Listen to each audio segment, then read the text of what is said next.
आप सभी को नमस्कार बंधु, कैसे हैं? आशा करता हूं ठीक होंगे। हम लोग संस्कृत ऑप्शनल की बात कर रहे हैं और इसमें हम लोग पेपर डिस्कशन कर रहे हैं।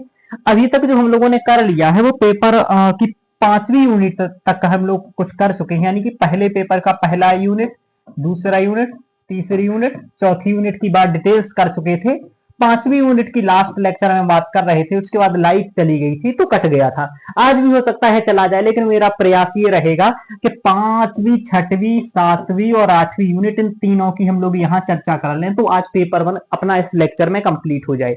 लेकिन भगवान भरोसे है सब कुछ। चलिए यहां पर हम लोग देखते हैं, चूंकि तुलनात्मक रूप से भी हम लोग थोड़ा सा समझ रहे हैं पेपर को, इसलिए मैं यहां आप लोगों का टाइम पास कराना नहीं चाह रहा हूं कि भाई आए और फालतू की चर्चा करके चल दिए। मैं चाह रहा हूं आप लोग इस चीज से समझ पाए कि आगे के लिए आप कैसे किसी पेपर से समझते हैं। इसको भी हटा देते हैं। देखिए यहां पर ये है,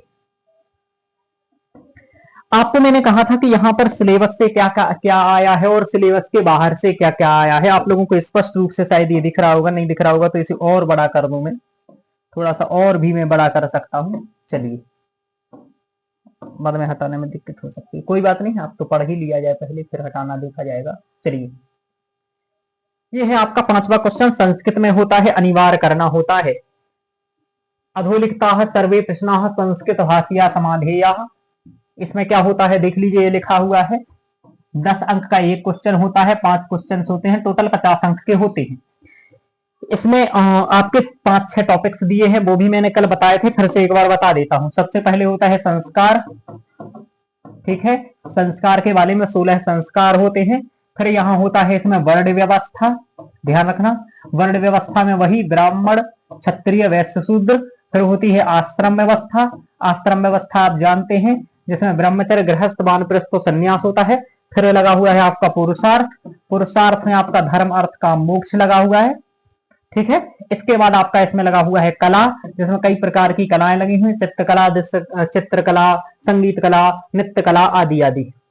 फिर आपका लगा हुआ है विज्ञान, और विज्ञान के बारे में आपको मैंने बताया था कि विज्ञान के बारे में सैन्य विज्ञान, शस्त्र विज्ञान, चिकित्सा विज्ञान, गणित विज्ञान, भूगोल विज्ञान, आयुर्विज्ञान, इस तरीके से कई प्रकार के विज्ञानों की चर्चा इसमें है। तो ये है आपका इस यूनिट का सिलेबस। इसमें यहीं से क्वेश्चंस लगभग आते हैं और यहीं से इसका सिलेबस है आना चाहिए।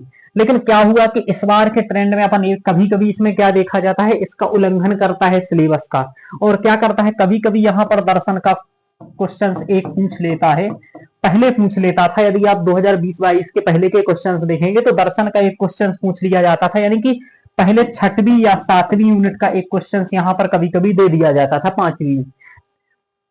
अब क्या किया इसने इस बार इसने कौटिल्य अर्थशास्त्र का एक क्वेश्चन यहाँ पर दे दिया, यानी कि सेकंड पेपर की दूसरी यूनिट में जहां पर कौटिल्य अर्थशास्त्र लगा हुआ है उसी का इसने क्या किया कि यहाँ पर दे दिया है। और एक क्या किया है यहाँ पर, बस यही दिया है। बाकी देखो, ब्रह्मचर्य आश्रमस्य संस्कारान वर्णयत, ये कहा है कि ब्रह्मचर्य आश्रम के संस्कारों की वर्णन कीजिए कि ब्रह्मचर्य आश्रम के अंतर्गत संस्कार क्या आते हैं। सबसे बड़ी बात, इसने 2 टॉपिक्स को मिलाकर के क्वेश्चन पूछा है पहली बार कि ब्रह्मचर्य या आश्रम, जो आश्रम व्यवस्था से है, और दूसरा संस्कार।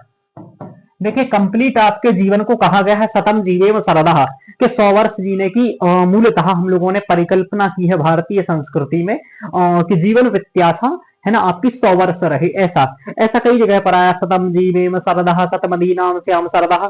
मैं वेद के मंत्र बता रहा हूं, आप ईसा मास्योपनिषद में भी देखेंगे तो वहीं वो कहता है जिजीविषेक्षितम समाह, कि 100 वर्ष तक हमें क्या करना चाहिए, जीने की इच्छा रखना चाहिए। कुर्वन्नेवेह कर्माणि जिजीविषेक्षितम समाह, ये वाली बात है। तो 100 वर्ष जीने की चर्चा की गई है। तो उसमें शुरुआत का जो पहला आश्रम माना गया है तो ब्रह्मचर्य आश्रम की चर्चा की गई है। जैसे आप लोग सामान्यतः कह देते हो कि 100 वर्ष के अकॉर्डिंग चलेंगे तो 1 से लगभग 25 वर्ष तक के अवस्था को आप क्या मानेंगे, ब्रह्मचर्य मानेंगे। तो आपको 1 से 25 तक लगभग कौन कौन से संस्कार हो जाने चाहिए, तो वही की यहाँ पर चर्चा है। तो 1 से 25 तक लगभग क्या हो जाना चाहिए, तो आपको यहां देखना पड़ेगा कि 16 संस्कारों में से कितने संस्कार 25 से पहले हो जाते हैं। लगभग आप जब यहां पर देखेंगे तो समावर्तन के बाद विवाह संस्कार, यानी कि 15 संस्कार तो यही हो जाएंगे आपके। केवल विवाह के बाद एक ही तो संस्कार बचता है जो आपके मरने वाला अंत्येष्टि संस्कार है, तो 16 संस्कार हो जाते हैं, यानी कि 15 संस्कार तो केवल ब्रह्मचर्य में ही हो जाते हैं, यानी कि सभी संस्कार ब्रह्मचर्य से ही संबंधित है। क्यों? क्योंकि जिसने अपना ब्रह्मचर्य संभाल लिया, जिसने अपनी 1 से 25 अवस्था तक अपने जीवन को सिद्धांतमय तरीके से और व्यवस्थित रूप से संयमित कर लिया, वह आगे क्या करेगा? आगे वैसे ही सफल हो जाएगा, तो बाकी शेष जीवन उसका वैसे ही कल्याणमय स्वरूप में कट जाएगा। लेकिन सबसे बड़ी बात तो यही तो भटकाव की एज है, यहीं पर तो विद्यार्थी अपना जीवन बिगाड़ता है, यही तो निश्चित होता है आप आतंकवादी बनोगे या आप एक नैतिक मानव बनोगे, क्या बनोगे, ये डिसाइड ब्रह्मचर्य में ही होगा। तो इसकी चर्चा की गई है, हम आश्रम की चर्चा, तो ये वाली बातें हुई। अभी तो मैं केवल इसके बारे में थोड़ा सा समझा रहा हूं, जब इसके सैद्धांतिक पक्षों को पढ़ते हैं और इसके प्रमाणित रूप से पढ़ते हैं तब तो थोड़ा इसकी डिटेल चर्चा होती है। तो यहाँ पर क्या है, ब्रह्मचर्य आश्रम के संस्कारान वर्ण या संस्कारों को वर्णन करने के लिए पूछा गया, यानी कि इंटरलिंकिंग करके पूछ रहा है यहाँ पर क्वेश्चन, ध्यान रखना। पिछले बार अभी आपको 24 वाला दिखाएंगे, वहां भी इंटरलिंकिंग करके पूछा, यानी कि क्योंकि संस्कार की व्यवस्था का, वर्ण व्यवस्था का, आश्रम व्यवस्था का, पुरुषार्थ का, इन चारों परस्पर अंतर संबंध थे।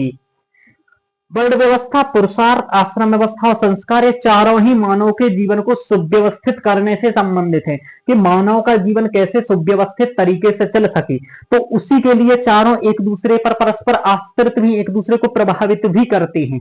कैसे प्रभावित करते हैं वो जब इनको पढ़ते हैं तब हम लोग समझते हैं। फिलहाल हम सिलेबस डिस्कशन कर रहे हैं कि क्वेश्चन आपको यहाँ समझ में आ जाना चाहिए कि क्या पूछ रहा है। तो अब आपको थोड़ा सा जब अध्ययन करना है संस्कारों का, संस्कार का अध्ययन करो, वर्ण व्यवस्था का, आश्रम के या पुरुषार्थ का, तो इनका तुलनात्मक अध्ययन करना है आपको। परस्पर ये देखना कि एक चीज दूसरे को प्रभावित कैसे करती है, जैसे पुरुषार्थ कैसे आश्रम व्यवस्था को प्रभावित करेगा, ठीक है। जैसे धर्म, अर्थ, काम, मोक्ष, जिसके पास अर्थ अच्छा होगा वो ब्रह्मचर्य में अच्छी एजुकेशन ले पाएगा। हालांकि ये उस समय के अकॉर्डिंग तो ऐसा नहीं था, उस समय तो लगभग सभी लोग क्या कर पाते थे, पैसे नहीं भी हैं तब भी आप ठीक एजुकेशन लिख पाते थे, क्योंकि जो एजुकेशन की व्यवस्था थी वो राजा महाराजा आश्रम के अकॉर्डिंग करते थे। राजा महाराजा आश्रम को दान देते थे और आश्रम से शिक्षा व्यवस्था निःशुल्क होती थी, ठीक है, आदि आदि। हालांकि फिर भी कई सारी चीजें इस पर निर्भर करती हैं, तो वो भी बताएंगे आपको। चलिए, अब रहा यहाँ पर, तो ये ठीक पूछा क्वेश्चन, मतलब इस क्वेश्चन में कोई दिक्कत नहीं है। 5वें नंबर क्वेश्चन का ई नंबर का ठीक क्वेश्चन है, सिलेबस से है। 5 का डी पूछा, प्राचीन भारत के खगोल और भूगोल विज्ञान की चर्चा कीजिए। ये थोड़ा सा विज्ञान में हर बार थोड़ा सा कुछ नया पूछता है, इस बार भी थोड़ा सा नया पूछा, जो मैंने कहा गृहस्थ धर्मान वर्ण्यत, कि गृहस्थ आश्रम के बारे में यहाँ पर पूछा जा रहा है। ब्रह्मचर्य के बाद आपका गृहस्थ होता है, जिसे आप 25 से 50 तक मानते हैं। कई लोगों ने गृहस्थ आश्रम को श्रेष्ठ आश्रम या ज्येष्ठ आश्रम के रूप में भी परिगणित किया है। तो पिछले बार एक क्वेश्चन पूछा गया था ज्येष्ठ आश्रम के बारे में, तो आप देखेंगे वो भी आपको दिखेगा। गृहस्थ आश्रम ही सभी आश्रमों का मूल है, ऐसा भी माना जाता है। कुछ लोग मानते हैं गृहस्थ आश्रम ही अनिवार्य आश्रम है, बाकी तो सब ठीक ही है। तो गृहस्थ को महत्वपूर्ण इसलिए माना जाता है क्योंकि आपकी उत्पत्ति या पूरे सृष्टि की उत्पत्ति गृहस्थ के कारण ही हुई है। ना होगी शादी, ना होगा बच्चा, ना होगे पैदा, तो शादी यानी कि गृहस्थ आपको उत्पन्न कर रहा है, तो गृहस्थ के बाद ही आपका कुछ आगे हो रहा है। तो गृहस्थ इस सृष्टि प्रक्रिया को आगे बढ़ाने के लिए सबसे महत्वपूर्ण संस्कार है। अब इन सबके पीछे सभी ने तर्क दिए हैं अपने अपने, वात्स्यायन का अपना तर्क है, इसके पीछे कौटिल्य का अपना तर्क है। तो जब आपको आंसर लिखने हैं यूपीएससी में, वहां तर्कों का प्रयोग करके ही लिखना है चीजों को। चलिए, तो ये गृहस्थ आश्रम हो गया आपका, तो गृहस्थ पूछा गया। यहां आपने देखा, यहां संस्कार पूछा गया, यहां गृहस्थ पूछा गया, ये विज्ञान पूछा गया, खगोल और भूगोल के विज्ञान। इसमें आपको ये ध्यान रखने की जरूरत, थोड़ा डिटेल से जाता है।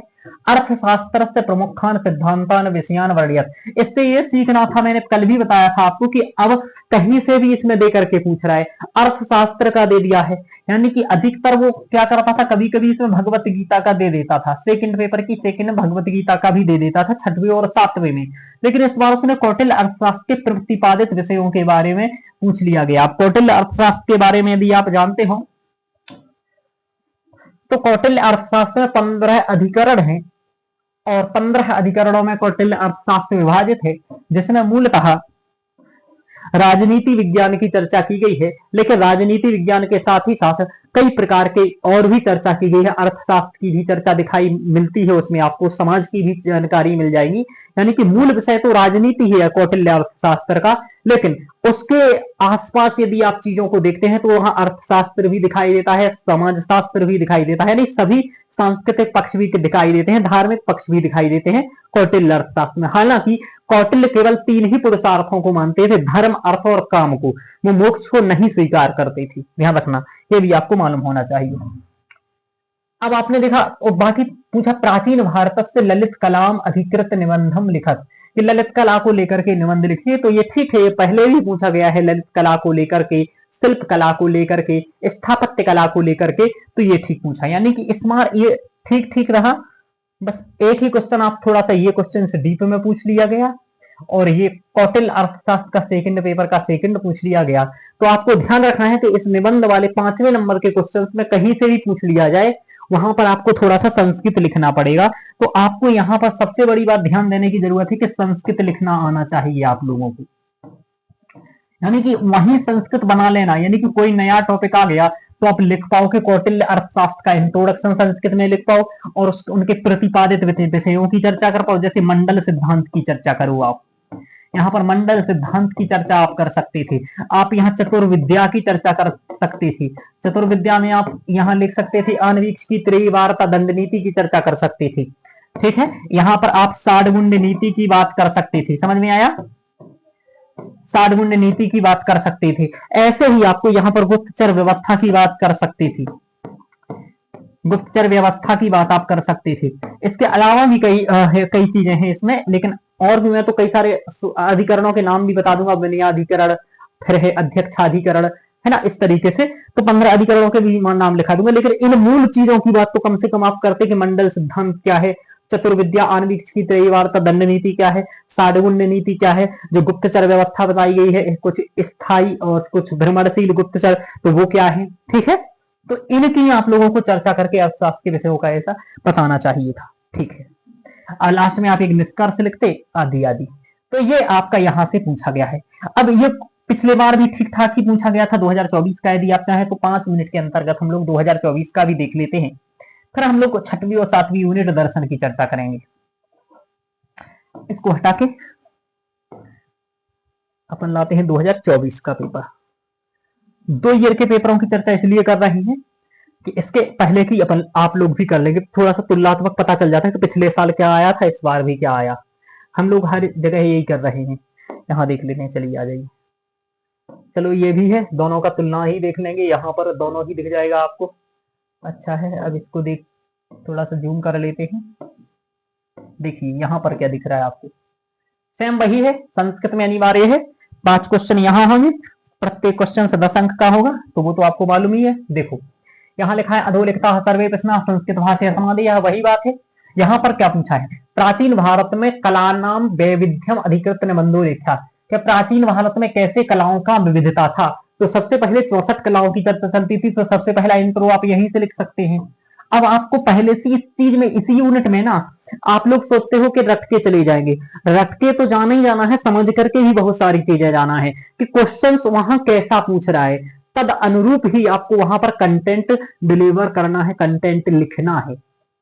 कला नाम वैविध्यम अधिकृत, कलाओं की विविधता पूछ रहा। अब आप वहां पर बताएंगे कि दृश्य कला, दृश्य कलाएं कौन सी हैं, फिर आप बताएंगे अदृश्य कलाएं, दृश्य कलाओं में आप बताएंगे फिर संगीत कला, चित्रकला, इन विविधताओं की बात करेंगे। इस तरीके से पहले तो आप कहेंगे, फिर आप यहाँ पर एक वो भी लिख सकते हैं, साहित्य संगीत कला भी है ना, कि कला को प्राचीन भारत में काफी अधिक महत्व दिया गया, आदि आदि। इंट्रो कहीं से भी स्टार्ट कर सकते हैं आप, ठीक है। और आप ऐसा भी यहां से भी कर सकते हैं कि बौद्ध का ये ग्रंथ है ललित विस्तार, उसमें भी इसी की चर्चा आई है, तो वो भी आप बता सकते हैं यहाँ पर। चलिए इतना डीप में मैं नहीं ले जा रहा हूं आपको, यहाँ पर पढ़ा नहीं रहा हूं अभी। चलिए अब देखो यहाँ संस्कार से पूछा कि उपनयन संस्कारस्य स्वरूपम महत्वम च प्रतिपाद्यताम, कि उपनयन संस्कार के स्वरूप को बताइए सबसे पहले, तो फिर उसके इंपोर्टेंस को बताइए। सबसे पहले आप उपनयन संस्कार बताएंगे, फिर उसके स्वरूप की चर्चा करेंगे, फिर उसके महत्व की चर्चा करेंगे, फिर उसका निष्कर्ष लिखेंगे और यहाँ इसको इंट्रोडक्शन लेंगे। ये 5 पार्टों में इसको, इस क्वेश्चन को विभाजन करके आप लिख सकते थे बेहतरीन तरीके से। 2 पेज में आपको इसको लिखना था। तो ये पूछा उपनयन संस्कार, आप जानते हैं गुरु समीपे गमनम नाम उपनयन संस्कार, गुरु के समीप जाकर के जब हम विद्याओं का अर्जन करते हैं विधिवत स्वरूप में, उसी का नाम उपनयन संस्कार होता है।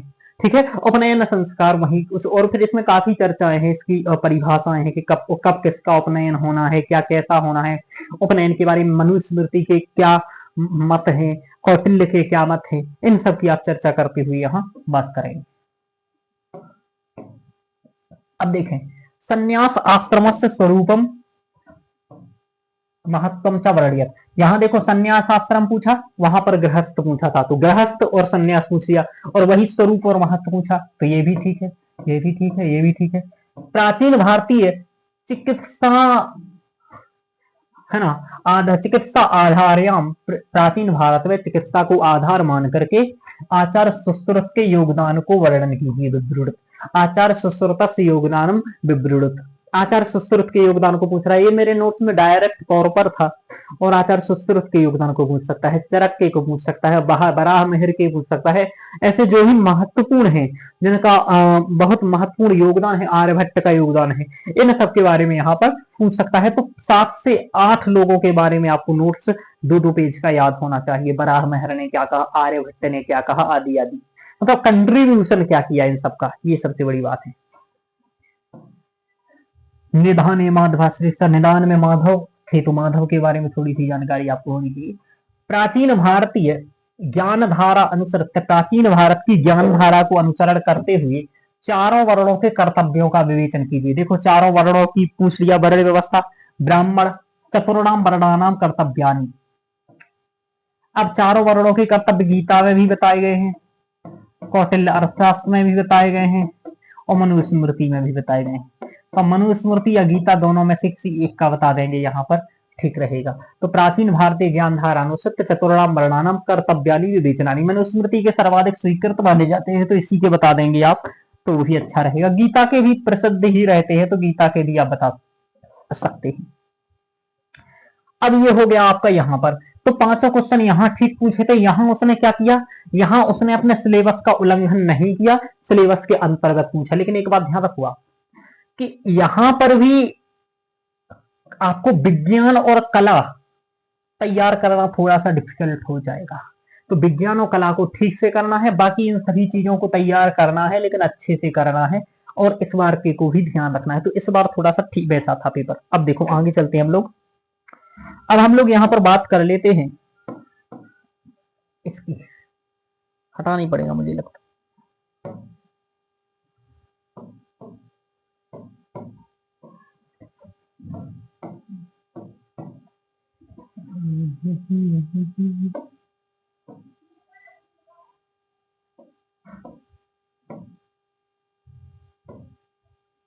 बाप रे, हट ही नहीं रहा।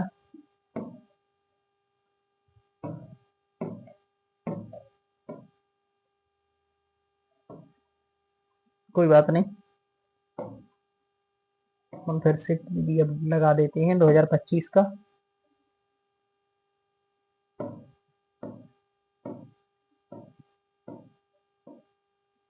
चलिए, अब हम लोगों को 6वें और 7वें क्वेश्चंस की बात करनी है। मूलतः 6वें और 7वें क्वेश्चंस में यहाँ पर दर्शन आपको दिखाई देगा, ठीक है, आपको यहाँ दर्शन दिखाई देगा। चलिए दर्शन के बारे में देखिए। दर्शन सबसे फेवरेट है मेरा, और मुझे मजा आता है दर्शन में। देख लीजिए, दर्शन आपका जो पूछा जाता है वो 6वें और 7वें में पूछा जाता है। दोनों को मिलाकर के पिछले 2 बार से आप देख रहे हो 100 नंबर का दर्शन पूछा जा रहा है, और अपने नोट से 100 नंबर का पूछा जा रहा है। ये भी सबसे अच्छी बात है। देखो यहां पर कह रहा है वेदांत अनुसार अनुबंध चतुष्टय प्रतिपादित, कि अनुबंध चतुष्टय क्या है उसकी बात पूछ रहा है। अधिकारी विषय संबंध प्रयोजनानि, है ना, अनुबंध चतुष्टय अधिकारी, विषय संबंध और प्रयोजन, इसके बारे में पूछा गया है। वेदांत का है, वेदांत के बारे में सबसे ज्यादा प्रसिद्ध दर्शन है यूपीएससी के लिए। मतलब यूपीएससी को वेदांत के बारे में पूछने में सबसे ज्यादा मजा आता है। कभी वह ब्रह्म पूछेगा, कभी वह ब्रह्म के बाद आपसे माया के बारे में पूछेगा, कभी जगत के बारे में पूछेगा, कभी ईश्वर के बारे में पूछेगा, कभी जीव के बारे में पूछेगा, कभी ब्रह्म वेदांत के मोक्ष के बारे में पूछेगा। इस तरीके से कम 12 से 15 टॉपिक्स ऐसे हैं वेदांत के जिनके बारे में आपको तैयार करना होता है। और ये 12 से 15 टॉपिक से बार बार क्वेश्चंस आते हैं। ये क्वेश्चंस दूसरी बार आया है, ये रिपीटेड क्वेश्चंस है। आप लोग क्या जाना है, पहली बार आया है, ये रिपीटेड क्वेश्चंस है।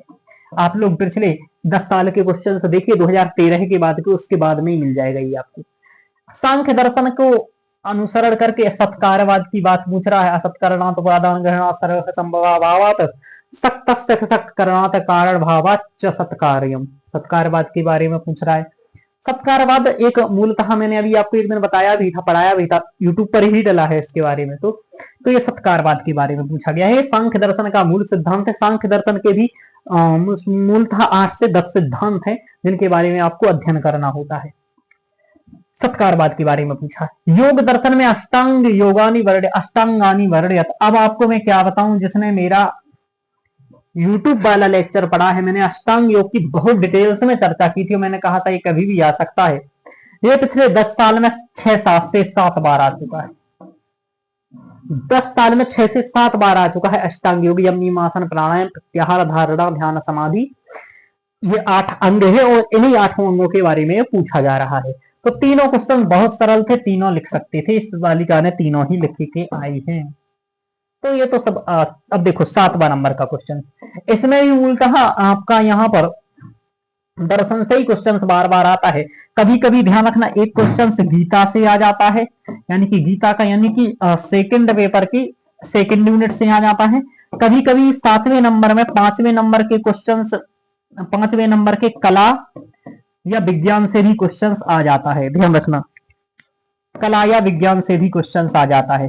तो ये बात भी आपको ध्यान रखनी है। यहाँ पर दिख जाता है 7वें नंबर की। में आप लोग पीवाईक्यू एनालिसिस करेंगे तो आपको ये चीज दिख जाएगी। मेरे पास पीवाईक्यू 10-12 साल के सामने ही रखी, तो ये इसमें रहता है। लेकिन पिछले 2-3 वर्ष से मैं आपको बताऊं दर्शन से ही आ रहा है, तो ये बहुत अच्छी बात है। न्याय दर्शन में प्रत्यक्ष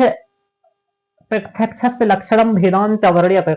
प्रत्यक्ष क्या है उसके लक्षण को बताइए और प्रत्यक्ष के भेद क्या है उसको बताइए। इसके बारे में वो आपसे पूछ रहा है और न्याय दर्शन के अकॉर्डिंग पूछ रहा है। बहुत अच्छा है। वैशेषिक दर्शन इसका प्रसिद्ध दर्शन है। वैशेषिक दर्शन में कारण के भेद को पूछ रहा है, उनके लक्षणों के साथ पूछ रहा है। तो आपको देखो यहां ध्यान रखना, सलक्षणम, लक्षणम, उदाहरण। ऐसा क्यों कहता है, क्योंकि आप लोग जरूर अधिकतर बच्चे लिखते हैं वो उदाहरण नहीं देते हैं, सूक्तियां नहीं देते हैं, प्रमाणित नहीं करते हैं। तो यहाँ वैशेषिक दर्शन के कारण क्या जानते हो, कारण आप जानते हो, समवायी कारण, असमवायी कारण, निमित्त कारण आदि आदि, है ना। तो इनके बारे में वो पूछ रहा है आपसे यहाँ वैशेषिक दर्शन के। तो ये हो गया ये क्वेश्चन आपका। अब यहाँ पर जैन दर्शन के सप्तभंगी नय के बारे में पूछ रहा है। सप्तभंगी नय मूलतः स्यादवाद सिद्धांत के अंतर्गत ही आता है। स्यादवाद आपसे कई बार पूछ चुका है। स्यादवाद सिद्धांत का मतलब ये होता है कि कोई भी चीज अपेक्षा सही हो सकती है, 100% सही नहीं हो सकती है। अपेक्षित रूप से सही होता है ज्ञान, अपेक्षित रूप से सत्य हो सकता है, 100% हर तरीके से सत्य नहीं हो सकता है। उसी तरीके से इसलिए हमें 7 नयों का प्रयोग करना है और वही 7 नय को ही सप्तभंगी नय कहा जाता है। वो है स्याद अस्ति, स्याद नास्ति, है ना। ये सब इस तरीके से 7 वाक्य हैं संस्कृत के, वो आपको यहाँ पर सप्तभंगी नय के अंतर्गत आते हैं। तो ये पढ़े जाते हैं। ये सभी सिद्धांत डायरेक्ट तौर पर ये मेरे नोट से हैं। तो ये आपको पढ़ना है यहाँ पर दर्शन में। अब दर्शन में मैं क्या ही आपको बताऊं, दर्शन थोड़ा सा आपके लिए, दर्शन के लिए और इस 5वीं यूनिट के लिए आप कहेंगे बुक्स की आपने चर्चा नहीं की। 5वीं यूनिट, 6वीं यूनिट और 7वीं यूनिट। देखो दर्शन के लिए ये क्या है कि यूपीएससी जैसे क्वेश्चन पूछता है, इस अकॉर्डिंग आपको दर्शन का कहीं किसी बुक में नहीं मिलेगा। हाँ, इन सिद्धांतों के बारे में चर्चा कई बुकों में मिल जाती है, लेकिन प्रॉब्लम क्या आती है कि जैसे ये पूछ रहा है, अब जैसे इसने क्या कहा कि न्याय दर्शन के अनुसार आप प्रत्यक्ष का पहले तो लक्षण बताओ और फिर उसके भेद बताओ। अब कोई प्रत्यक्ष के लक्षणों की तो बात कर रहा है, भेदों की चर्चा ही नहीं कर रहा है। ऐसे यहाँ पर कारण के भेद बताइए और लक्षण सहित बताइए, हालांकि ये सब मिल जाती है।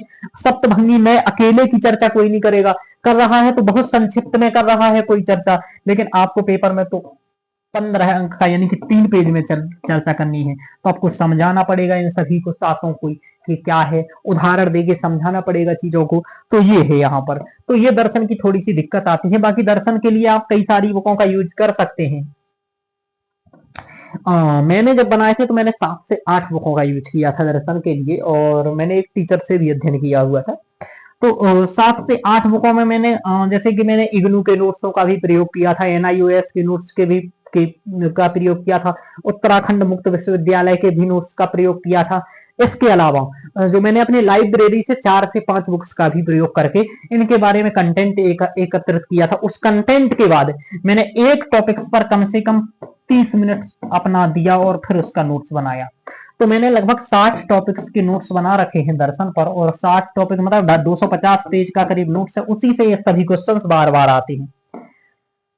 सेम इसी प्रकार क्वेश्चंस आप देखेंगे तो आपको ये 6वें 7वें का यहाँ दिखा, सेम आपको दिखेगा 2024 में क्वेश्चन, मतलब इसमें तो कोई आपको डाउट करने की दिक्कत ही नहीं है। दर्शन का तो हर बार वही आता है जो एक बार आ चुका है।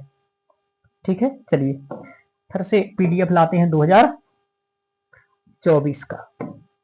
देखिए यहां दर्शन की चर्चा कर लेते हैं। दर्शन यहां भी बेहतर आता है, दर्शन वाली यूनिट फिलहाल ठीक आ रहे हैं। देखो ये है 6वें और 7वें नंबर का क्वेश्चन। देखो वेदांत से लगभग आपको हर बार दिखेगा एक क्वेश्चन। यहां देखो पंचकोश से पूछा है।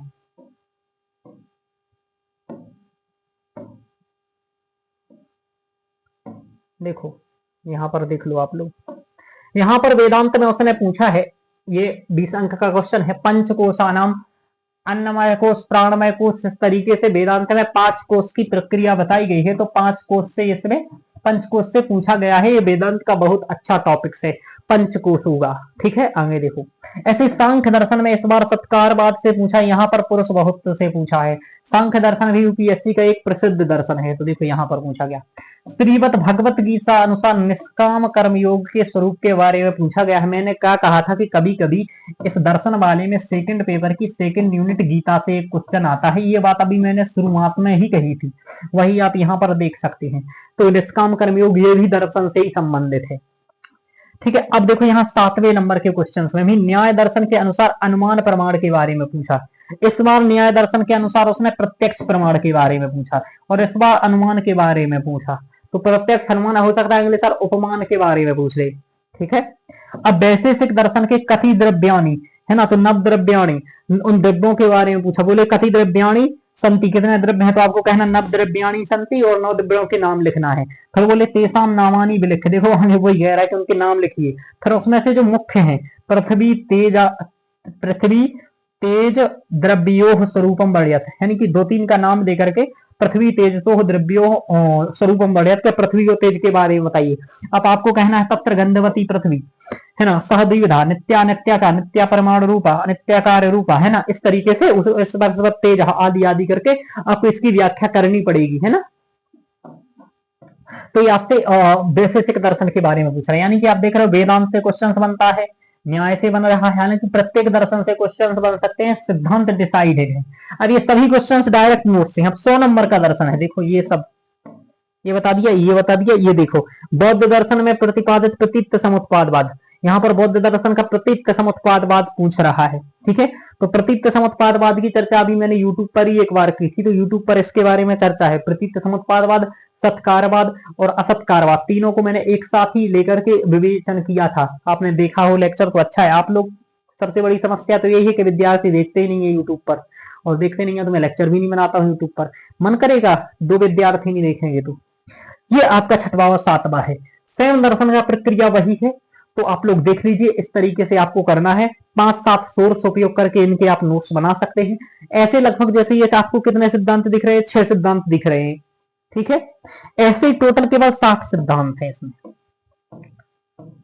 इन 60 सिद्धांतों के आप नोट्स बना लीजिए, आपके हर बार वही क्वेश्चन आते हैं, इन्हीं 60 से ही आता है। इस बार प्रतिसमत्पादवाद पूछ लिया, अगली बार सौत्रांतिक पूछ लेगा, फिर विज्ञानवाद पूछ लेगा बौद्ध का, फिर शून्यवाद पूछ लेगा बौद्ध का, फिर अनात्मवाद पूछ लेगा बौद्ध का, फिर क्षणभंगुरवाद पूछ लेगा बौद्ध का। इस तरीके से सिद्धांत पूछते रहता है, सभी के हाल यही है फिलहाल, है ना।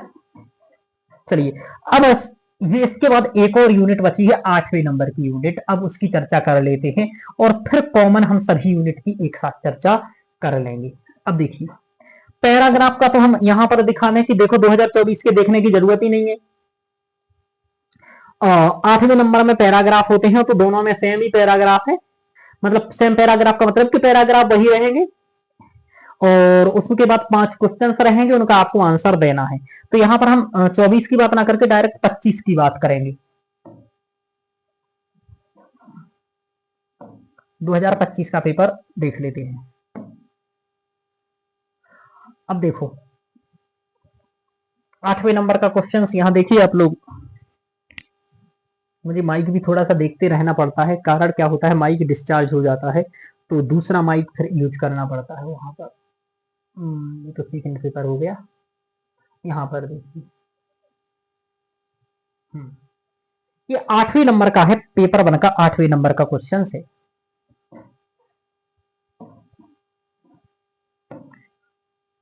इसकी चर्चा कर लेते हैं। अब इसमें क्या करना है आपको, ये सबसे अच्छा क्वेश्चन होता है और मैं कहूंगा देखिए पहला सबको करना ही है, दूसरा सबको करना ही है, सॉरी दूसरा नहीं, पांचवा सभी को अनिवार्य करना ही है, यानी कि पहला और 5वां अनिवार्य है। मैं कहता हूं आप लोगों को 8वां भी चयन करना चाहिए जिनको संस्कृत बेहतर आती है, और यदि नहीं आती है तो आपको संस्कृत अपनी सुधार लेनी चाहिए। संस्कृत सुधारने के लिए मैं क्या करता हूं, तो संस्कृत के लिए मैं तो अनुवाद पढ़ाता हूं। अभी अनुवाद की लाइव क्लासेस चल रही हैं, तो जो विद्यार्थी पढ़ना चाहे वो बैच में ज्वाइन होकर के अभी भी पढ़ सकते हैं।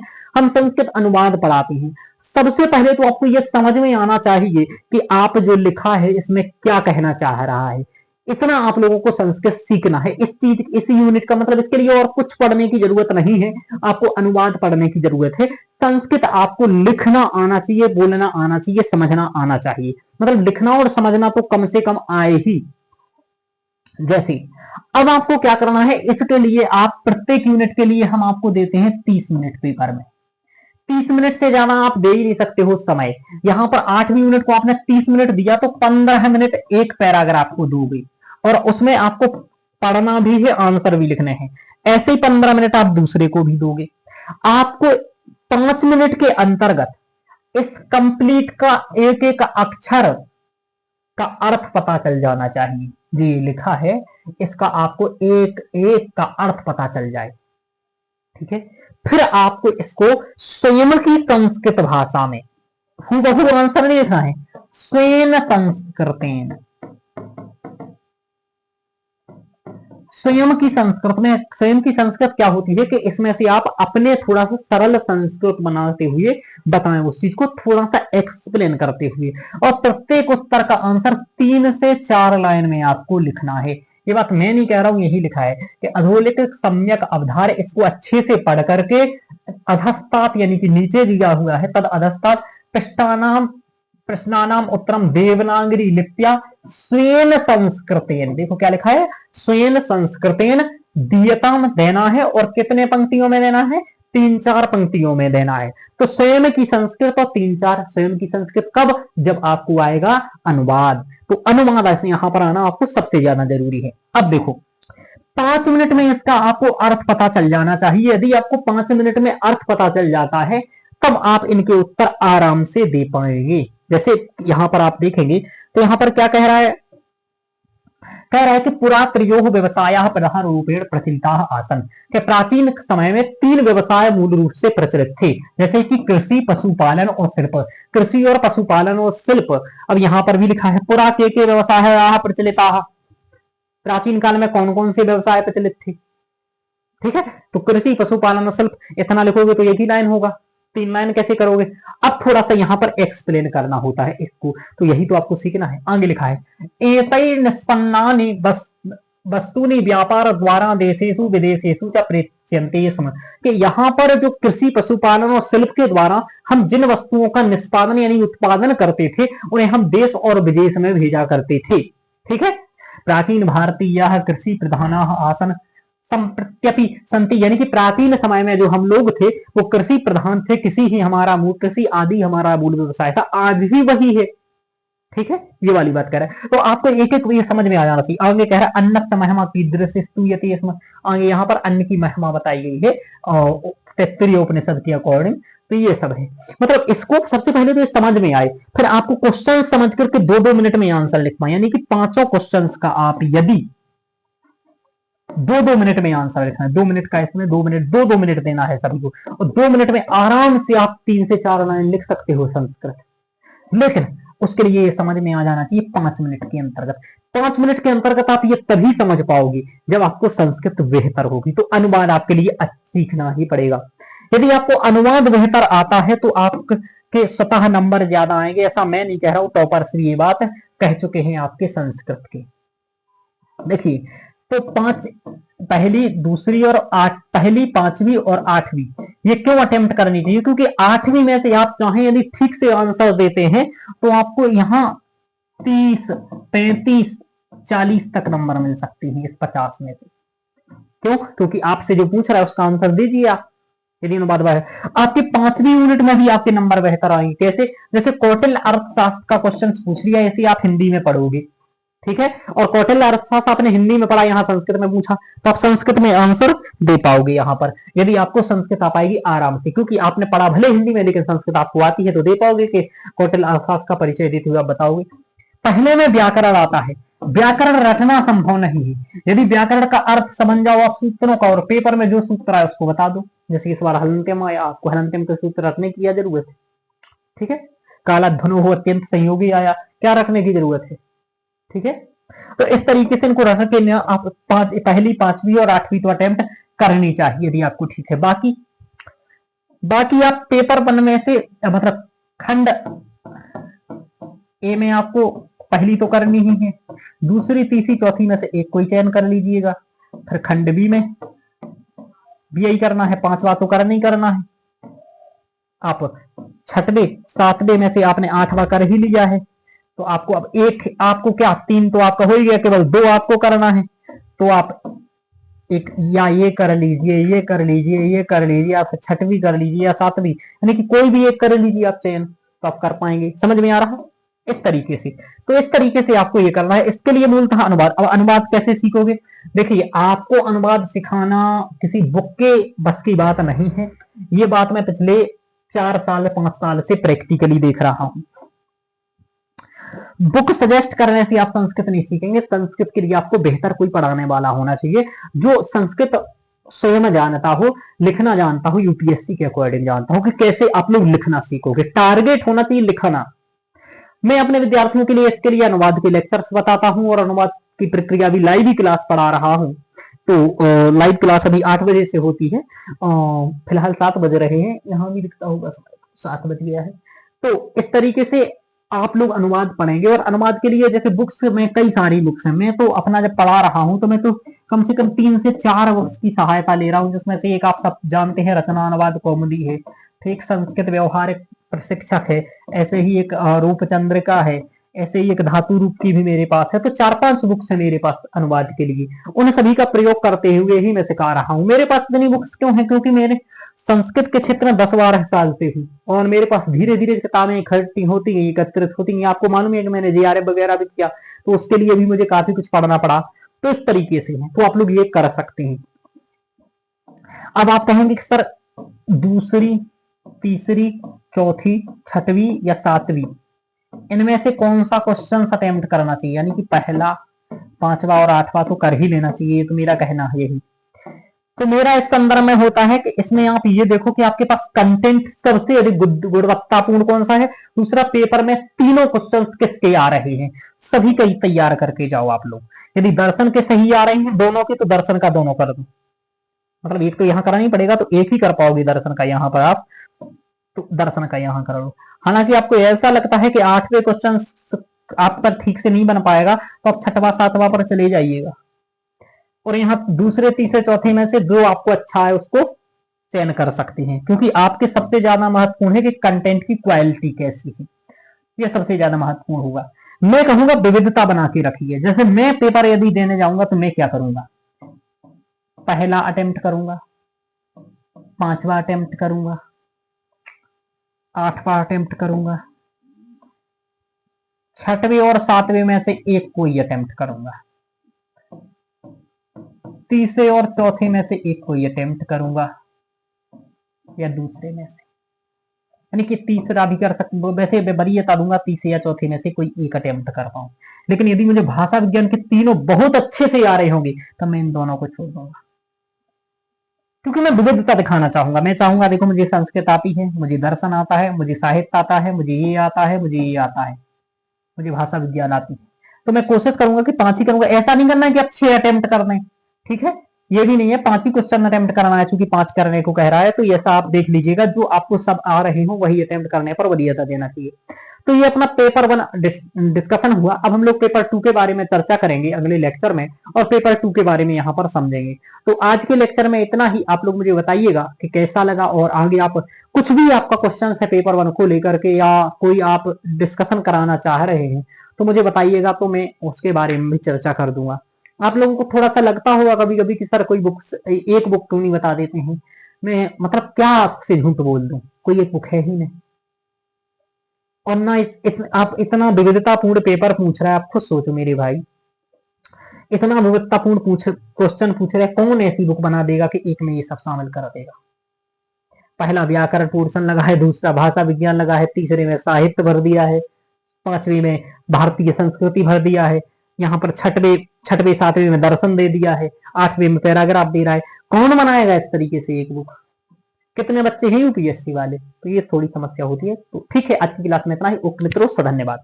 आप लोग चैनल को सब्सक्राइब करिएगा, और मैं ही देखिए आपके लिए निरंतर कार्य कर रहा हूँ, और मैं इसलिए कर रहा हूँ कि ये संस्कृत ऑप्शनल, संस्कृत यूपीएससी में चलता रहे, ठीक से आप लोगों के लिए एक विकल्प रहे, ठीक है। बाकी आप लोगों को पढ़ना है, मुझसे नहीं पढ़ना है, तो आपकी शैक्षिक इच्छा पर निर्भर करता है, लेकिन ठीक है, मैं आपके समय समय पर सहयोग करते रहूंगा, और आप लोग भी सहयोग बनाए रखिएगा, जिससे कि मैं कम से कम इससे गुस्सा तो ना हो जाऊं कि भाई मुझे नहीं पढ़ाना, मेरा मन ही हट जाए।